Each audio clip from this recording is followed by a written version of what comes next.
Hi, good afternoon. I'm going to present this work that is a joint work with Professor Reinhard Kalla and Professor Wilfried Zick. And before actually presenting my results, let me just make a small introduction. And for that, I will settle some basic definitions.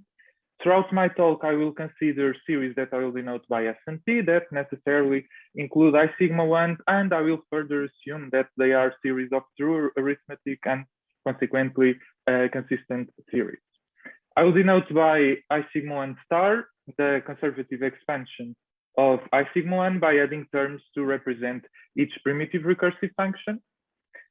And in this framework, I will say that a delta 1 I sigma 1 formula, PRF of x and y, is a proof predicate when this condition holds, namely that this holds for n and m exactly when m is the code of a proof of the formula whose code is n. And of course, I'm assuming some form of feasible coding. Just one quick word about this last definition. By delta 1 I sigma 1, I simply mean a formula that is provable in I sigma 1 to be equivalent to a sigma 1 formula and a pi 1 formula. I will say that the formula P of x is a provability predicate when it satisfies the Kreisel conjecture, the Kreisel condition, namely that P of n holds provably in I sigma 1 exactly when n is the code of a provable formula in T. Moreover, I will say that tau of x is an enumeration of the axioms of T when this set coincides with the set of all axioms of T. And this is simply the set of the natural numbers for which tau of n is provable in I sigma. Just one quick remark on these definitions. Of course, I could add here more intentional conditions to the definitions I'm considering, but these are the necessary conditions that I need the definitions to satisfy, in a sense that they capture in a very weak way proof and provability. Under the previous framework, namely the framework of enumeration, one can define a standard proof predicate for each enumeration following the construction given by Feferman in his paper from 1960. And moreover, for such an enumeration, we can construct the standard provability predicate using this formula, and I will denote it by PR tau, and we can define it as being there is a y such that y is the proof of x. It is a known fact that if tau is a sigma 1 I sigma 1 formula, so is PRF of tau and consequently PR of tau. This uses simply a sigma 1 collection principle to perform this proof. I define this consistency statement. I will mostly work with these ones, namely a consistency statement according to enumeration. I define it this way, but in other contexts, I will also consider a probability predicate in the context of the first definition. And for that framework, I will denote consistency in this way. Of course, if I use the two notations together, some confusion might arise. That's why I'm going to use them in a separate way. I would like now to share with you some ideas regarding Hilbert's program. My goal is not to enter here in much detail on Hilbert's program, but I would like to share with you two main ideas. The first one is the finitary character of the program, and the second idea that I would like to share is what is known as Hilbert's rule. Regarding the first consideration, I have here a quote by Zach, and I will now read it. The consistency proof itself was to be carried out using only what Hilbert called finitary methods. The special epistemological character of finitary reasoning then yields the required justification of classical mathematics. So again, I do not want to enter a great discussion here on Hilbert's program, but I would like you to have this idea of finitary reasonings and methods. And this idea also appears in late versions of the program, even after the incompleteness results, I'm sorry. Regarding the second aspect, namely Hilbert's rule, I have here a quote by Zick that I'll read now. Hilbert's rule is viewed as finitistic, according to Hilbert, of course, and allows the introduction of universally quantified formulae of this sort as initial ones, just in case the numeric instances A of Z have been established finitistically as correct for arbitrary numerals Z. Again, this Hilbert rule gave rise to the omega rule in later considerations by Hilbert and mostly by Bernays.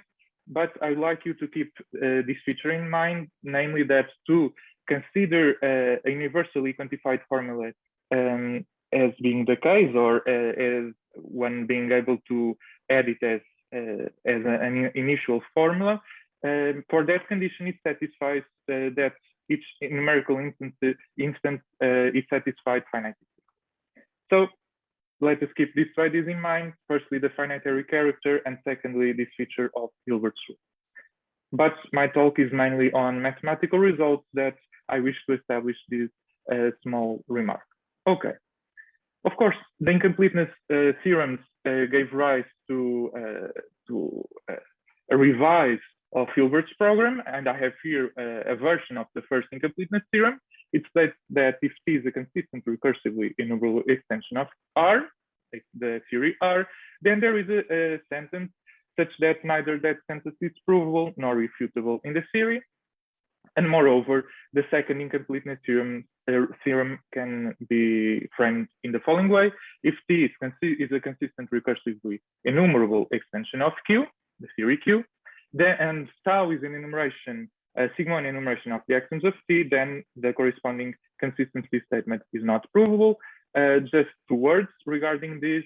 Of course, this version of the first incompleteness theorem is also due to Rosser, and this version of the second incompleteness theorem is due to Feferman and Pudlak. Let me just share yet another definition. Given a probability predicate that one writes this way, one can define its Rosser's probability predicate in this way, and the Mostowski one and in this way. And it is not hard to see that they in fact are probability predicates in the sense I've defined previously. And moreover, for any probability predicate, the corresponding consistency statements for both the Rosser probability predicate and the Mostowski one are provable. And here one could trace this strange feature to the syntactical tricks that are being used in the definitions, but Feferman gave a step forward and was able to construct a pi1 enumeration alpha of the axioms of T such that the corresponding consistency statement is provable. And at this point, one could simply say, okay, the pi1 enumerations do not satisfy the second incompleteness theorem, so let us focus only on sigma 1 enumerations.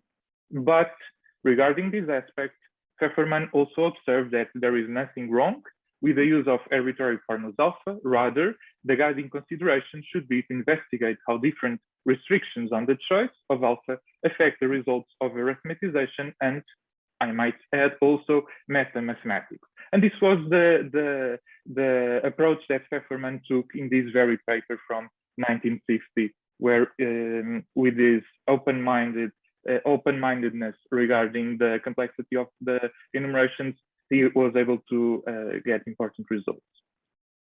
More recently, Artemov was able to develop a proof of the consistency of PA that used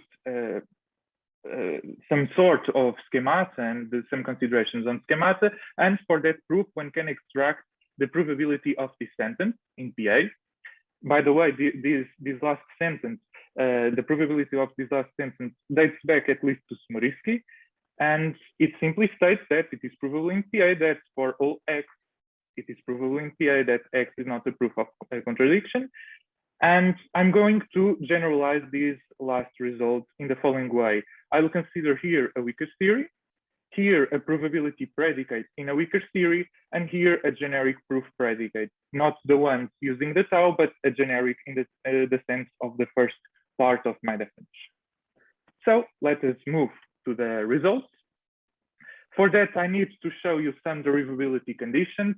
And for these derivability conditions, I'm assuming that tau includes some sigma 1 definition of the theory T, but this will not give rise to problems in our considerations. Firstly, we have this form of the necessitation rule in I sigma 1.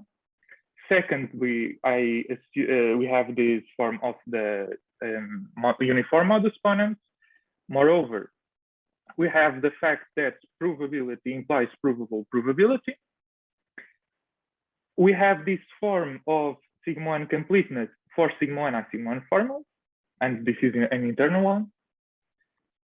We have this very simple fact that if X is an axiom according to tau, then it is consequently provable according to the respective probability predicates. We have this fact that if a formula quantified universally is provable, then one needs to be able to prove each instance of the formula. And here, this last condition is a form of Loeb's rule that, in fact, I will not need. Now, our main result, this is a very simple result, and the proof you are going to see that is also simple to follow. It states the following: given any theory T in the conditions that I've mentioned in the beginning, and any true formula of this sort, where I here emphasize the sigma 1 I sigma 1 kernel, and we have any array of quantifiers, then we can claim the existence of an enumeration tau of the axioms of T such that this formula is provable. Now, a few words regarding these results. Of course, any formula can be written in this way. That's equivalently written in this way. That's the first observation. And now let us look more closely to the provability claim. So we start from a true formula. We claim the existence of an enumeration and hence a probability predicate here that performs this job. We pick here the quantifiers. We place the quantifiers, we place the kernel, and we simply put the prefix of the probability predicate. The term numeral is clear because here we apply Feferman's dot notation to abstract. So the term numeral is clear. The term completeness is also clear. Of course, this is not completeness in a strong sense. It is complete in the vague sense I'm going to mention. So we start from a true formula, and in a sense, I sigma 1 is able to prove the fact that this formula holds for natural numbers in this way. And the fact that this is being done to natural numbers is also captured by the numerals. Okay, so far so good. Before I actually make more considerations on this, let me share with you the proof. So let us fix psi of v sigma 1 I sigma 1 enumeration of the axioms of T, and we know that such an enumeration exists.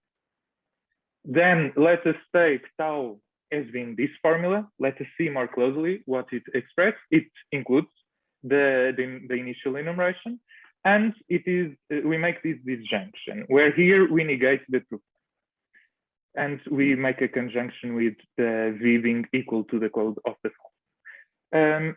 Of course, here one could make changes to the tau, for instance, by eliminating this part, for instance, by considering a more fancy formula here, but let us stick with this one. And in an intuitive way, tau does the following. It includes the psi, and if the true formula was to be false, it would also include the false one. But as we know that, as we a priori know that this formula is not false, then this second part of the condition will never appear. But let us check that this is an enumeration on the one hand, and on the other hand, let us see that it is a suitable enumeration for the theorem we state. So firstly, let us suppose that n is the code of an axiom. By hypothesis, psi of n is provable, and so n belongs to the set that I've initially defined. Conversely, let us suppose that n belongs to that set. By definition, tau of n is provable. In particular, and now I use the soundness of I sigma 1, this formula is true, and this is simply tau of n expanded. I expand the definition of tau of n.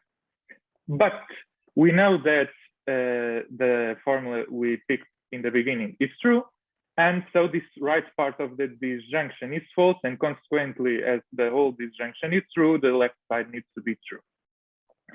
Now, from the fact that the psi sigma 1 is a sigma 1 I sigma 1 formula, and the fact that I sigma 1 sigma 1 complete, it follows that I sigma 1 proves psi of n. But I use again the definition of being an enumeration, and the fact that I assume that psi is such an enumeration, we conclude that n is the code of an axiom of T. In sum, tau is an enumeration of the axioms of T. Now let us see the second part of the claim, namely that it does the desired job. From 5, we have this, namely that if x if X is an axiom according to tau, then it is provable according to that enumeration. Conversely, and instantiating by the code of a contradiction, we have that the consistency statement for tau implies that the falsum is not an axiom according to tau. So I sigma 1 plus the consistency statement yields the negation of tau, and here I simply place the negation of tau. As we have a conjunction, in particular, we have the right side of the conjunction, and therefore I sigma 1 plus the consistency statement yields this formula. But of course, I sigma 1 proves this equality between these two Gödel numbers, and so I sigma 1 plus the consistency statement proves the formula that we know a priori to be true. Now I use the deduction theorem again, and so I sigma 1 proves that the consistency statement implies a true form. Let us keep this in mind for a moment. Now let us step back and go to logic. We have that the falsum implies a formula. From the necessitation rule, we can conclude this. Keep in mind that we also had this form of the uniform modus ponens, and here we claim the antecedent, and so we can conclude the right side of the mentioned implication. And now let us observe the following. Let us assume the negation of the formula that we know to be true. Using this implication on the top, from the negation, we can conclude the provability of the falsum, and by its turn, the provability of the falsum yields this formula, where here we have no quantifier so far, but so the negation of the true formula implies this one, but then we can place any array of quantifiers one wishes, in particular the one from the beginning. So we have this implication. Let us keep it in mind. Keep also in mind that we have emphasized sigma 1 I sigma 1 kernel in the formula, and as it is a sigma 1 I sigma 1 formula, one can claim the sigma 1 completeness, and so we can place to the left and to the right the same array of quantifiers and conclude this formula. In sum, we have these two formulas together. As we are in classical logic, we have the negation of the formula implies the right side, the formula implies the right side. In conclusion, we have the right. And this concludes the proof of the theorem. As a particular case of the numeral completeness, one can instantiate the theory T as being I sigma 1. So, and this yields the numeral completeness of I sigma 1. So for every true formula, where again we have any array of quantifiers and emphasize a sigma 1 kernel, there is an enumeration of the axioms of I sigma 1 such that this holds. And now let us establish a relation with Hilbert's program, because here we have a theory that can be considered as being finitistic. Why? Because it is a pi2 conservative extension of, it is pi2 conservative over over primitive recursive arithmetic, a theory that Hilbert himself considered to be finitistic. Moreover, it has and hence it has the same provable function. And well, as I was saying, we have a finitistic theory. We have a probability predicate where this enumeration is an enumeration of these axioms, and so this probability predicate is a probability predicate for this finitistic theory. And we have the deal that I mentioned before of capturing in that vague sense the fact that the formula was true for the natural numbers. So this is aligned with Hilbert's goals, but I reinforce the idea that I do not claim that this is a fulfillment or a full fulfillment of the Hilbert's program. Now we claim the existence of an enumeration for each formula, but there's a converse folds in the sense that is there an enumeration for all formulas? And of course the answer is no. And one immediate way to look at this is that if this was true, then we would get that truth would be recursively enumerable, something that we know not to be the case. But this does not mean that one cannot seek for partial results in this direction. And here is one that we've developed. So I call this the sigma n arithmetical numeral completeness, and it claims the following. Let us fix a natural number, any natural number n. I claim the existence of a formula tau with two variables, y and z, and here I emphasize the y, that's simply that, with the following feature. If we have a true sigma n sentence, and here by sigma n, I really mean a true sigma n sentence, a pure sigma n sentence, not sigma n I sigma 1. Then, if one instantiates the y to the code of the formula, we get an enumeration, and moreover, it is an enumeration that proves the numeral consistency. And we also have other results in this direction. For instance, if one picks a finite number of true formulas, one can find common enumeration for those formulas, and so on and so forth. We have partial results in that direction. But now let us focus on consistency. As an immediate consequence of the numeral completeness, we can extract also these results. Given T, if one picks pi 1 I sigma 1 sentence, true sentence of this sort, where here we emphasize the delta 1 I sigma 1 kernel, again, we can claim the existence of an enumeration, but performing the deal I've mentioned before. But here on the antecedent of this theory, I assume this formula not only to be sigma 1, but also delta 1. And with this assumption, I can claim that the enumeration I constructed is in fact a sigma 1 I sigma 1 enumeration. And so this fact is used 2 times, the fact that the formula is delta 1. It is used 1 time for the proof I've just performed, namely that it is sigma 1 I sigma 1. And to claim that the enumeration is a sigma 1 I sigma 1 enumeration, we need the fact that the formula is also pi 1 I sigma 1. And the rest is the same. And I would like to observe here the relation between what I've mentioned about Hilbert's rule and what is happening here. We have a true formula, a true pi 1 sentence.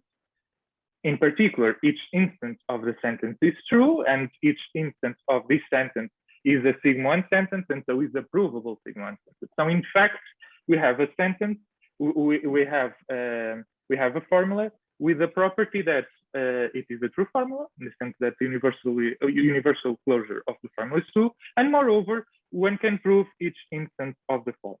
And with this framework, one can place the universal quantifier. In a sense, one can consider the universally quantified formula, if one focuses one's attention only on the natural numbers, as an initial one.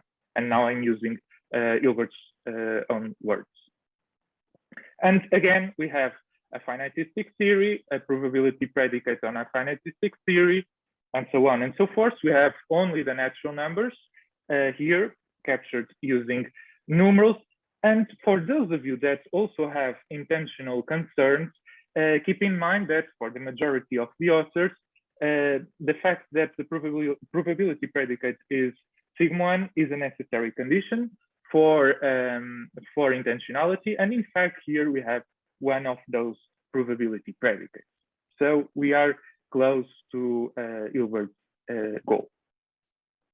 As a particular case, we can claim this for the true formula of the consistency, namely for all x, x is not the code of a contradiction, and the theorem reads as follows, and then I mentioned it as being the numeral consistency. Given a delta 1 I sigma 1 proof predicate, PRF, of consistent theory, of course, there is a sigma 1 I sigma 1 enumeration of the axioms of I sigma 1 such that it is provable. And again, this claims that in I sigma 1 it is provable that for all x, one can provably claim in I sigma 1 that x is not a proof of a contradiction according to this proof predicate. And observe here that for these results, we cannot have the same proof predicates and the probability predicate outside, because the construction of the tau depends on the proof predicate.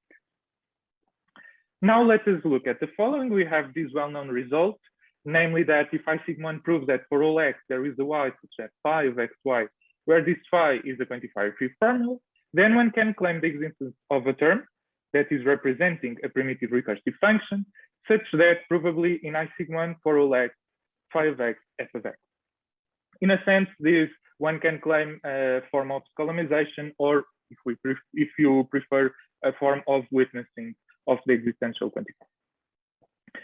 Using a technical trick that deals with sequence function and projection functions that we know to exist in I sigma 1, one can strengthen the previous results by claiming that it holds not only for delta 0 formula, but also for sigma 1 formulas. And the rest of the result is the same.